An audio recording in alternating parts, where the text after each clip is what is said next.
亚南美洲的国家盖亚那中部的小镇马迪亚，伫当地时间2日半暝啊，发生中学生的查某宿舍放放火，尚无知影造成19个学生不幸死亡。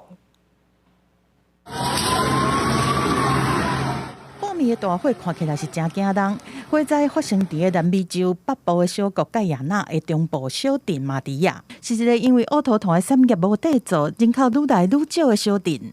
发生大火的宿舍是当地一间中学的宿舍，因为大火发生伫半暝，真侪学生拢袂赴逃走，有14个人是当场就无命，另外5个人送病院了后不治。Currently, there are 17 patients at the hospital, 11 of which are stable. 盖亚那的总统阿里知影了后，遂赶去当地，下令军警消的人员全力善后，甲需要进一步救治的人送去首都乔治敦的大病院。Today is a very sad day in the history of our country. It is a horrific day, a day we wish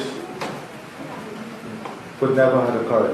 当地政府讲，因为天气的状况歹，互消防人员控制火势的工作真困难。警方初步调查嘛显示讲，宿舍有可能互人故意放火，但是案件阁需要进一步厘清。